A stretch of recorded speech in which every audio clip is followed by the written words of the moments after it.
gente, meu nome é Giovana. Meu nome é Júlia. E viemos fazer a apresentação do trabalho de Ciências da Natureza sobre os motores.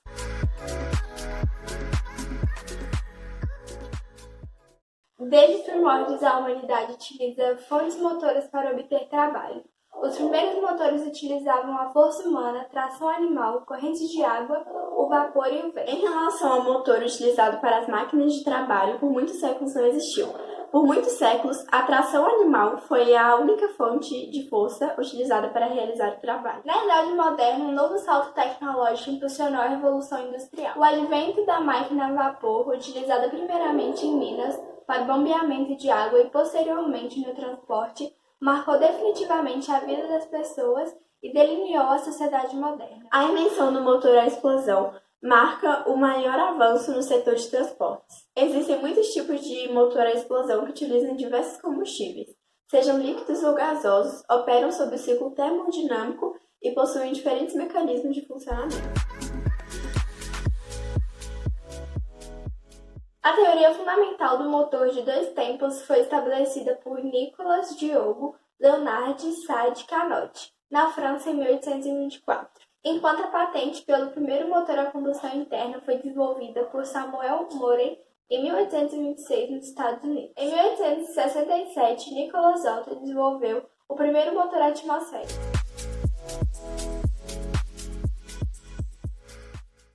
Os motores a combustão interna foram convencionados a serem utilizados em automóveis devido às suas ótimas características, como a flexibilidade para rodar em diversas velocidades, potência satisfatória para a propulsão de diversos tipos de veículos e poderia ter seus custos reduzidos para a produção em massa. Utilizamos o motor em diversas situações do dia a dia. Utilizamos para o transporte tanto em uma distância menor, como, por exemplo, da sua casa para a escola, no carro, ônibus ou moto, tanto em uma escala de maior distância, por exemplo, numa viagem internacional em um navio ou avião. Utilizamos esses automóveis que exigem os motores também para o transporte de mercadorias para outros países, em navios, por exemplo, e também para o transporte de diversas outras coisas. O motor é utilizado em coisas importantes do nosso dia a dia, como, por exemplo, em uma cadeira de rodas, que facilita muito mais para o cadeirante dependendo do grau de comprometimento da mobilidade. Esse equipamento é ideal para o alcance de maior independência, já que possui motor e faz a cadeira de rodas se locomover sem que o usuário necessite de ajuda ou gaste sua força e energia para empurrar o equipamento. Às vezes a gente utiliza o motor em coisas do dia a dia que a gente nem percebe, como no micro-ondas, chuveiro, geladeira e até no ventilador. Enfim, o motor é uma invenção importantíssima para nós atualmente, pois sem ele não teríamos muitas coisas no nosso dia a dia. Um exemplo é que não conseguiríamos viajar, pois para viajar necessitamos do transporte, e para o transporte exige o uso do motor para ser movido. Se vamos parar para pensar, de fato é um ciclo que um exige do outro para o bom funcionamento.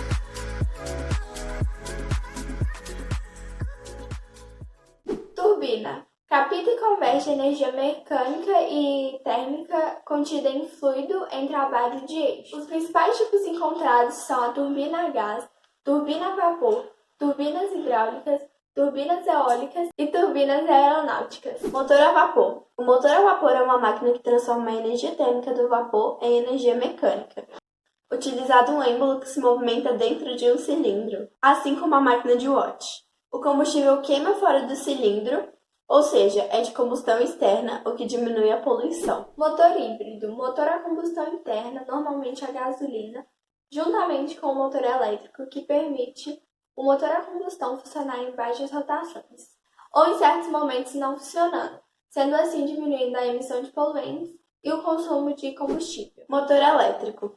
É uma máquina destinada em converter a energia mecânica em energia elétrica. É o mais utilizado de todos os motores elétricos, pois combina a facilidade de transporte, o baixo custo, a economia, a limpeza e a simplicidade de comando. São máquinas de fácil construção e fácil adaptação com qualquer tipo de carga. Motor a ar comprimido. É um motor alimentado a ar comprimido. Motor de combustão externa. A queima do combustível ocorre fora do motor. O motor a vapor é um exemplo típico. Nesse caso, a queima do combustível ocorre externamente para o aquecimento da caldeira. que produz o vapor, o que acaba movimentando os pistões do motor. Motor a combustão interna. Máquina térmica que transforma a energia proveniente de reações químicas em energia mecânica. O processo de conversão dá-se através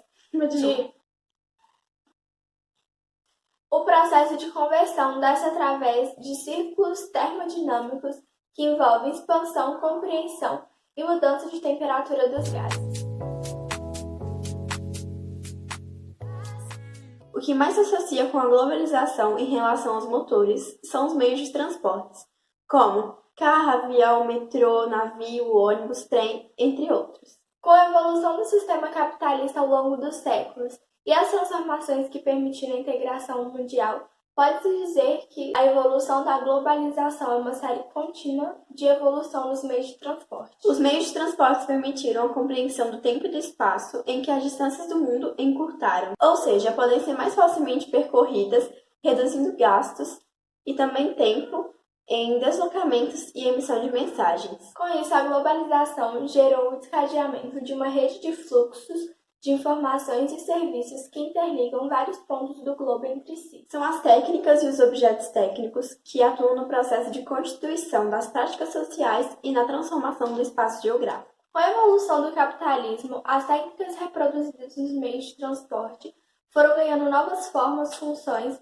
e tecnologias mais avançadas, como a invenção dos motores criada desde os primórdios. Com isso, cargas, produtos e pessoas foram mais facilmente deslocados, permitindo a integração com os pontos mais remotos, fator necessário e vital para a atual complexidade da globalização. Se antes uma mercadoria ou mensagem levava dias para chegar, ou, se depender da distância, até meses, hoje em dia é possível comunicar-se e deslocar-se, mesmo que seja uma distância extrema, devido aos motores, automaticamente devido também a carros, ônibus, motos, aviões, entre outros. Então, gente, essa foi a nossa apresentação do trabalho de Ciência da Natureza sobre os motores, com os nossos amigos Ana Clara, Davi e Arthur. E esperamos que vocês tenham gostado.